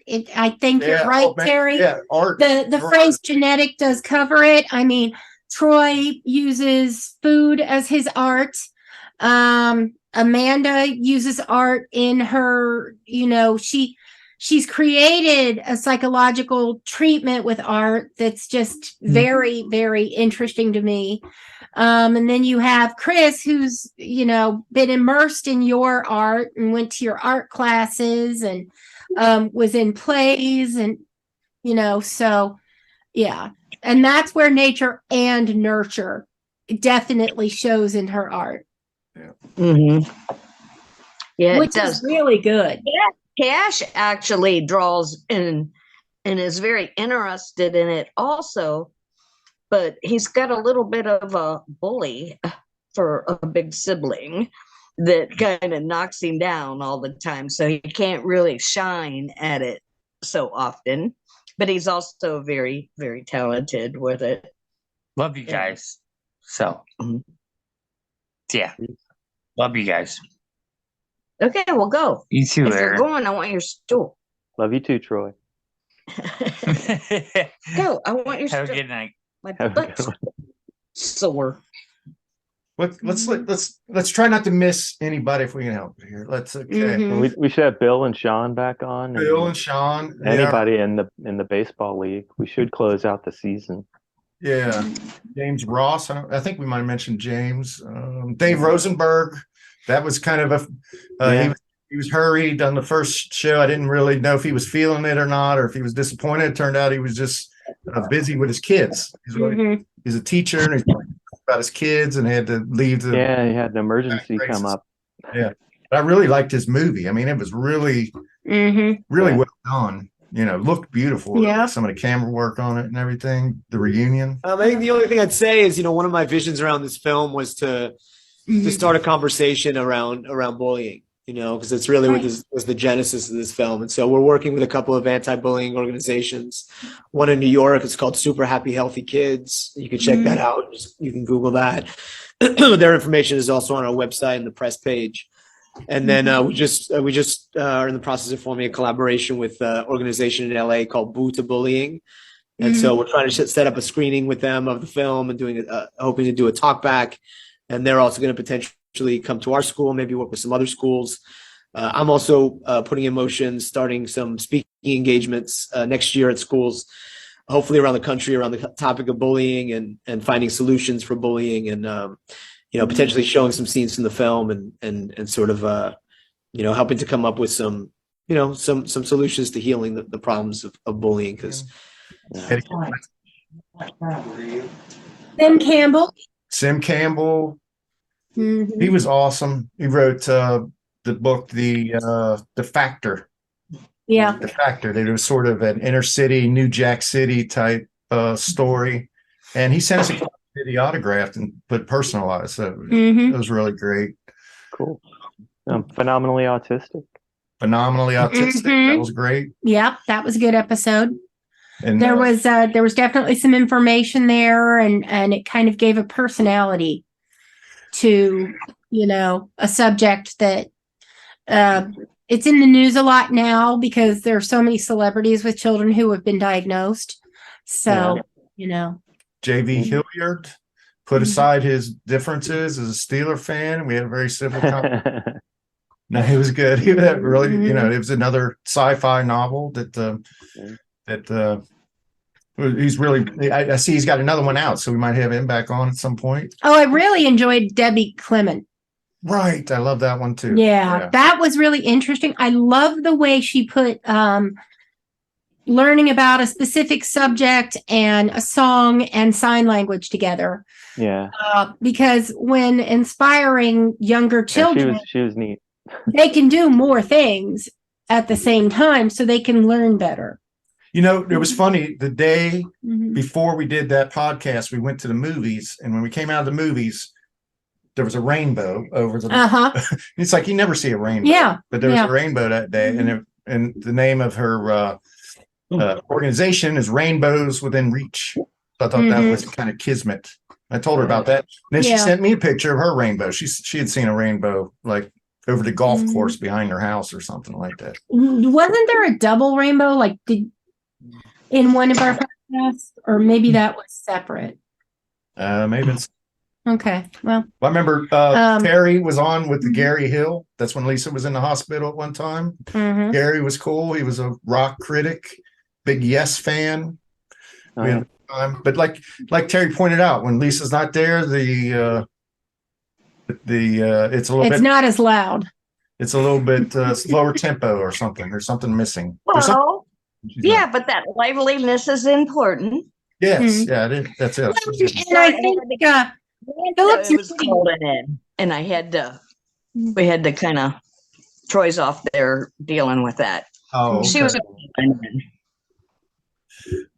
Reagan Petruha, head of a Gorgon.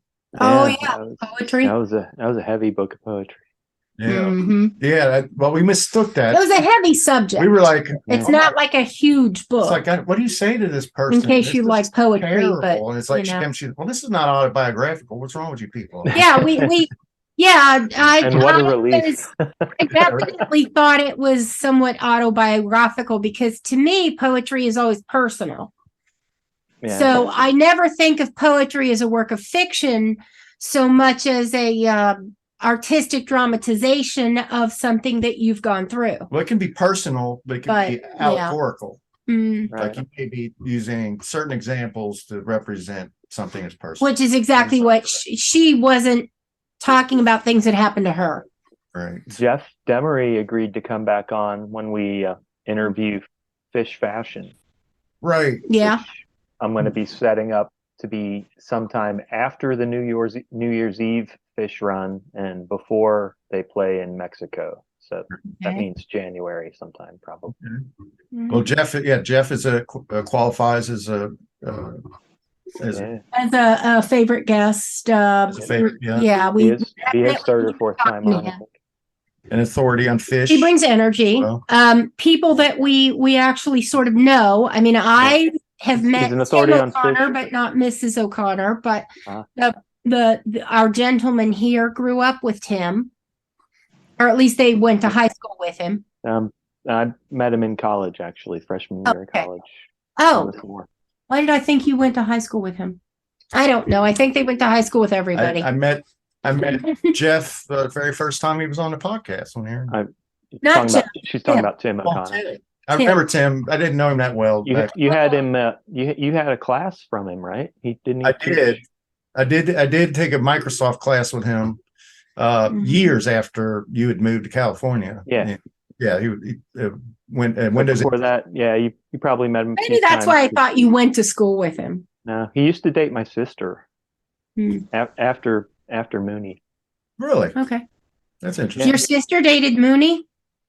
Yeah. Oh. It's interesting. I'm not allowed to call him that. Neither. No. Just Aaron. Yeah. Well, I was simply reiterating. Just repeating. Yeah.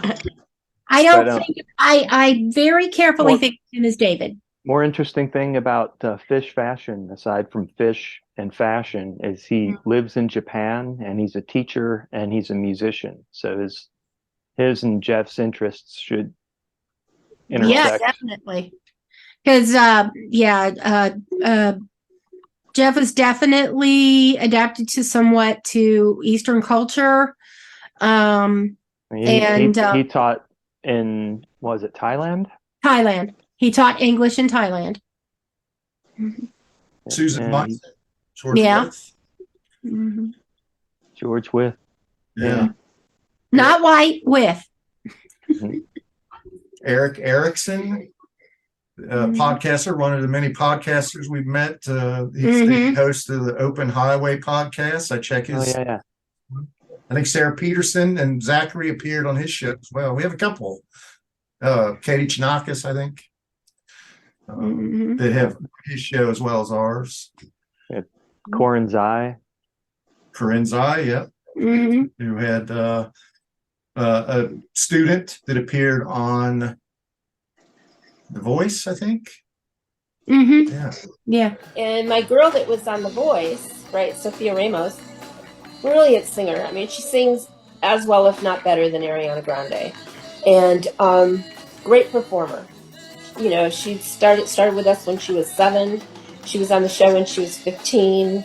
Practiced 2-3 hours a day, since she was a little girl. Stone cold, you see me standing, but I'm dying on the floor. Stone cold, baby, God knows I tried to feel. Oh, we had the fun. grilling episode too with Right. Paul Sidoriak. Right. I really love that one. That was a Phil episode for sure. Remember Kenneth Williams? I enjoyed that one. It's going to be a low V-neck. That wasn't Aaron's cup of tea. That was a true crime one. Yeah. Yeah. We did Manson because he was curious because we had seen Spawn Ranch when we went to California. Mm-hmm. And he also came back and he did one on The Jeffrey McDonald case. Jeffrey McDonald. Yeah. But I enjoyed him. You know what? Those got good listenership too. It's like his buddy he talks about his buddies all the time. They must have all came through because Yeah. Those are some of our most our highest numbers. Yeah. And those are interesting cases too that never quite, they kind of left a lot of loose ends, for you to figure out. The McDonald one, that's the one, isn't it? Like, I remember reading about it when it first started, babysitting at Rosemary's house, watching her kids. And it was almost like he was using the Manson murders as a motif or something as his alibi. Right. That's what the fact of the matter is the man, not only was he an overachiever, he was a narcissist. Right. No doubt, no shadow of a doubt that he was a narcissist. You know, and but again, being a narcissist doesn't necessarily make you a murderer. Right. That's what makes him so phony. Guilty. He was so guilty that you could smell it. And I'm with you. And that's what we had Kenneth on. Kenneth was like, he was really deep into it, and he felt like that there was not enough evidence to convict this guy. And I sort of saw his point, but at the very end, Kenneth was like, well, what does everybody think? And I'm like, he's guilty as hell. It's like he is absolutely guilty, unequivocal. I don't care. It's like the thing he came up with, this alibi, was so flimsy and terrible, and so that no. Stereotypical. I think it was he used the stereotype of the Manson girls, and it just didn't ring true at all to anybody. Right. And I think Lisa and Aaron both kind of agreed, if I remember correctly, but they weren't going, they were like strictly on the evidence. I don't know how maybe you couldn't convict him or something, but I was like, man, the guy, I don't know. They didn't have enough evidence to make it stick or anything. It's kind of like, OJ, come on. I was about to say like OJ. Yeah. He just was kind of taken back when I took that position, and he was like, oh, okay. He was like, I couldn't do that. So that was interesting. I'd like to have him back. I liked him. Yeah. He's a good guy. Now, I want to say this about the one that we just did about, it's called Man Baby, the movie. I want to say this specifically to Terry, because you might want to watch the movie before you see the podcast. It's the first 10 minutes, a little slow. And the guy spends 90% of the movie dressed up as a baby, diaper, and that's it. And I know I thought, I'm not going to like this movie. I'm going to have to sit through this. It's going to be horrible.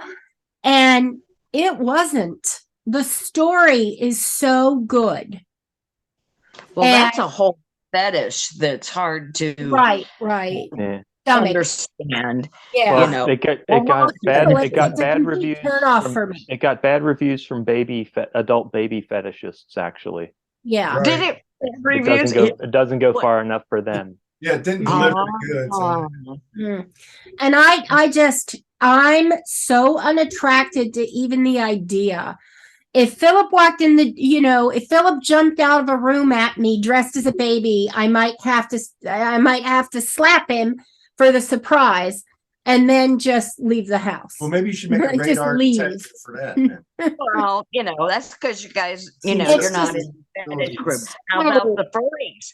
I find them interesting because at Face Makers, we used to make the mascot costumes. Oh, the furries? Yeah. Yeah, we made quite a few for the furry community. Mm-hmm. And they how you could tell that it was going to be one of them. They liked the inside of the costume kind of lined with fur as well as the outside because they'd be in there. And those were the only orders that we never offered free cleaning, where you can send it back because you don't want to mess with whatever was going on the inside of that thing. Yeah. Wow. So, there's like, Well, especially with the fur on the inside. I can't even imagine fur, I don't like furs, period. I just don't like them. I don't all want fur. Some of them just wanted the typical lining, but you could tell by their order and what their specifics were. You could tell that it was the customer was a furry. It was a fetish order. Yeah. A fetish order, exactly. Well, I've kind of gone through this list twice now. Is there anybody you can think of? I forget. Ludlow Creek. Ludlow Creek. They were good. Very successful. And they're kind of local. We could actually go to one of their concerts They're based because in Dayton. they have it's a farm in Dayton where they put on the concerts. Well, and we should mention So I'm interested in that. MTS Management, where we get a lot of our original artists from. And Ludlow Creek is a client of Michael Stover. Yeah. Did we mention Frank Zafiro? Yeah. But did we? Worth mentioning again? Yeah. Mm-hmm. Crime writer, podcaster. Mm-hmm. Let's see. James A. Ross, Coldwater Revenge. Yeah. Shakey's Madness, Robert Boog, huh? A lot of Shakey's Madness was a good Terry, we're not actually remembering a lot of these. There's a list over to the left. There's shrimp over to my left. I would love for there to be shrimp right here because I'm hungry. Well, there's shrimp in the fridge. I know. Well, I don't want to. Katie Chinaka. Yeah, Right. we did mention her. She's the one who introduced me to misophonia. Yeah. So at least I've got a name for why piano Anita. concertos bother me. Anita. Wind Talker. Anita, yeah. I really like her work. Yeah. She was very good. Mm-hmm. Young We girl. listened to quite a bit of her music. You Yeah, mentioned Eric Erickson. You mentioned Shane Salk. Yeah. Absolutely. One of my favorites. In fact, I need to finish the second season of Carcerum. I don't always like to. There was I don't Jessica. like to download one of our first ones was Jessica, who and she was transgender. Yeah. We met her in a message board. Uh-huh. Had her on, talked about, she's very articulate. Yeah. And Philip knew Jessica for, I don't know, a little over a year before she came on the show, and we talked to her a lot. And she would call and we would talk to her on speakerphone. Oh, very smart. Shit about Gene mapping and all this, like world events and shit like that. Mm-hmm. Very Mm-hmm. She was interesting. The only transgender person I knew really good. Right. Yeah, but she was good. Yeah. Richard Lynch you had on. Richard Lynch. Mm-hmm. So it's just been a blast, man. I mean, I'm looking, Mm-hmm. I keep going and going and going and keep scheduling new people. And it's like so awesome every time. It seems like you get done and you feel like. We did mention Andy Furman, right? Yeah. I mean, and yeah. Lou Diamond. Yeah, we definitely mentioned Lou Diamond. Definitely doing it for the pleasure of just meeting all these cool people. Yeah. Yeah. It's been so much fun. And if anybody's listening, I hope you feel the same, Aaron. I mean, I have a blast. Come on back. We just want to have Yeah, her podcast Did we- is just a conversation. Did we mention Evelyn Cole Latore? Yep. Yes. Mm-hmm. Lisa. Yeah. Jog my memory on that one. Do what, Terry? Jog my memory on that one. She was in the Peace Corps at the very beginning, like the very Yeah. first year of the Peace Corps. Mhm. Okay, gotcha. I remember that one now. And I didn't realize that it started when it started. I didn't realize that Kennedy is the one who put that forward. I certainly didn't know that they had to pay some of their own expenses. I don't know that much about it, but I do know that it started with the Kennedy era, the presidency, and he also started the the thing where every year in gym class, you had to do the president's president's fitness test. Is that where that came from? I always wondered this. Paper that says you passed it. They do And- pull-ups and Yeah, pull-ups. so many pull-ups, so many push-ups. There's a whole list of things you had to Yeah. accomplish. There was a list for boys and a list for girls, right? Right. I didn't have to do pull-ups. So I always got the highest score on the stretching though, where you had to put your toes past your hands past your toes. I always scored highest in the class on that. I was very flexible. You have short legs or something? Yes. Exactly. Because that's really kind of hard to. That's a difficult one to do. Should shout out Jeremy Bryant again. He's had us on his podcasts a few times. Right. Yeah, we We're gonna have should. Jeremy back on. I really like those guys, and he knows a lot of different. Yeah, and I haven't really been on Jeremy's podcast myself. Just Yeah, He's you missed out on invited- TV theme songs. yeah. Well, I had just gotten out of the hospital, and I wasn't really feeling up to anything. I think I was still on the drugs a little bit. Miller Carlisle Lashbrook on the Rogue One, a Star Wars story. Oh I yeah. really liked him. I'd like to have him back on. He was, Yeah, we should get him on and we should talk Andor.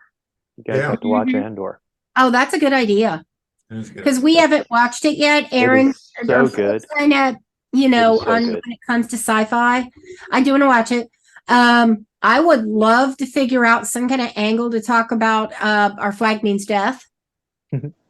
It's really funny. We could do a You know. rerun forensics type thing on an episode. Good idea. Mm-hmm. Just unbelievably great. Or I feel want to thank everybody who's been on and everybody who's helped make it so so much fun for us. And we're gonna keep going while we can. You guys are doing good. You're a good trio. Thank you. Thank you. Thank you. All Art. three of us. And you're an excellent fourth. A what? You're an excellent fourth. Oh, occasional. Only in a pinch. We know. We know. May the fourth be. I like watching better. Yeah, we need to get Tango back on for our rerun forensics too. True. Well, we got to do the Well, mash. We got to do mash. Yeah, we got to. Well, let's do MASH, and then we can. Do MASH. Do MASH. You want to join our MASH episode? Yeah. She's like, I didn't say that. We're planning to do the episode where It's not scheduled yet, but we'll tell you. was we'll tell on you as the a general, or Harry Morgan was on as a general, and he was crazy. Yeah, it's before he was Colonel Potter. He had Right. He was on another Oh, role. yeah, there were a couple episodes, where he was on there Yeah. playing another character, and then they made him, yeah, I remember. We'll send you the info on the episode. You can watch it, and if It's gonna be a big clinger episode. you will be welcome. Okay. And all we do is talk about the episode, and you get to pick whichever character you want to do a bio for. You can do the bio on the character, or you can do the bio on the actor, or both. Now, Tango has claimed Klinger. Jamie Farr. So, Yeah. Jamie Farr. Okay. Yeah. And I did see I'm not sure. Loretta Split at a gym show in Schaumburg. Cool. Yeah. Oh, it's been years ago, but they were auctioning off her jewelry there. you know, and so she was there to, you know. She's vegan, actually. Huh? She's vegan. Okay. Naked. No, vegan. We have social. Twitter. Yeah, pod. Instagram. Yeah, pod. Facebook. Yeah, pod. Website. www.YEAH-UH-HUH.com. So let us know. Hit us back. Have a great week.